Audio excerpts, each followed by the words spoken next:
시청자 여러분 안녕하십니까? 노준영입니다. 안녕하십니까? 김희선입니다. 더불어민주당이 이태원 참사의 책임을 묻기 위해 발의한 이상민 행정안전부 장관 해임 건의안이 11일 국회 본회의를 통과했습니다. 이날 표결은 야당 단독으로 이뤄졌다고요? 네, 국민의힘 의원들이 이 장관 해임 건의안 처리를 위한 본회의 개의에 반대하며 피켓을 들고 항의하다가 해임 건의안이 상정되자 본회의장을 퇴장했습니다.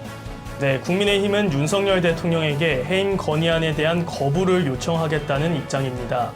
정진석 비상대책위원장은 본회의에 앞서 열린 의원총회에서 대통령이 받아들일 리가 없다며 즉각 거부권을 행사하도록 우린 요청할 것이라고 말했습니다. 한편 대통령실은 이날 국회의 해임 건의안 의결에 대해 별도의 입장을 밝히지 않았는데요. 앞서 윤 대통령은 박진 외교부 장관에 대한 국회의 해임 건의안의 대통령실 전원 형태로 거부 의사를 밝힌 만큼 이번에도 비슷한 방식을 택할 것으로 예상됩니다. 이 시각 주요 뉴스입니다. 올해 서울 아파트 전월세 계약에서 월세 비중이 처음으로 40%를 돌파하며 역대 최대를 기록했습니다. 금리 인상 여파로 전세자금 대출도 어렵게 되면서 월세 선호 현상이 두드러진 것으로 분석됩니다. 국제유가가 급락하면서 전국 주유소 휘발유 평균 판매 가격이 리터당 1,582.41원으로 1년 6개월 만에 1,500원대로 떨어졌습니다. 이에 정부는 국내 기름값이 안정세에 접어들었다고 판단해 현행 37%인 유류세 인하폭을 단계적으로 줄이는 방안을 검토하겠다고 했습니다.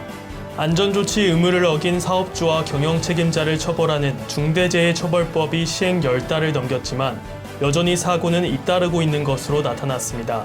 사고 예방을 위해 인식 개선부터 예방, 점검까지 안전관리 체계 전반에 걸친 산업 현장의 동참이 필요하다는 지적입니다. 코로나19 사회적 거리두기가 해제됐지만 자영업자의 68.6%는 매출이 오히려 작년보다 감소한 것으로 나타났습니다. 또 자영업자의 39.6%는 향후 3년 내 폐업을 고려하고 있으며 특히 1년에서 1년 6개월 내 폐업 가능성이 있다는 응답률이 12%로 가장 높았습니다. 미국 유권자 다수가 조 바이든 현 대통령과 도널드 트럼프 전 대통령의 대통령 선거 출마를 원하지 않는다는 여론조사 결과가 발표됐습니다. 조 바이든 대통령은 응답자의 70%, 트럼프 전 대통령은 61%가 출마를 원하지 않는다고 답했습니다. 실내 마스크 의무 자율화에 대한 일부 지자체와 중대본의 주장이 엇갈리는 가운데 오늘부터 만 12세, 생일이 지난 2010년생 이상이면 개량형 백신을 맞을 수 있습니다.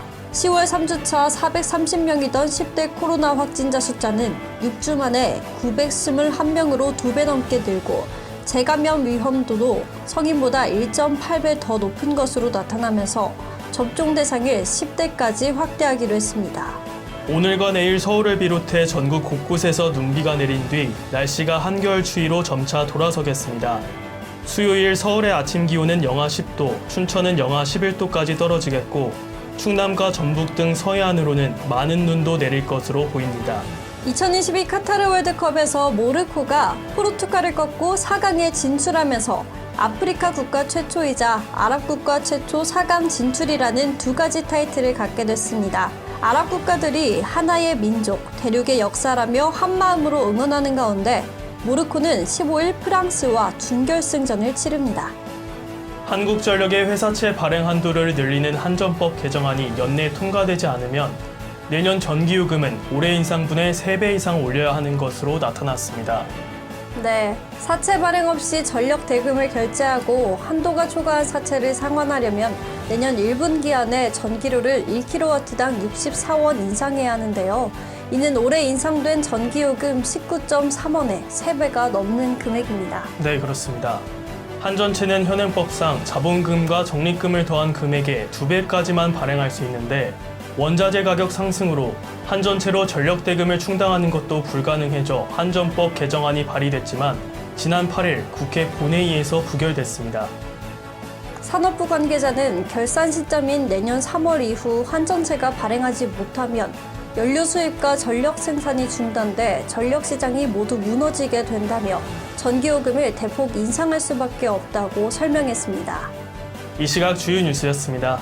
오늘 영상이 유익했다면 구독과 좋아요 눌러주시기 바랍니다. 지금까지 김희선, 노준영이었습니다.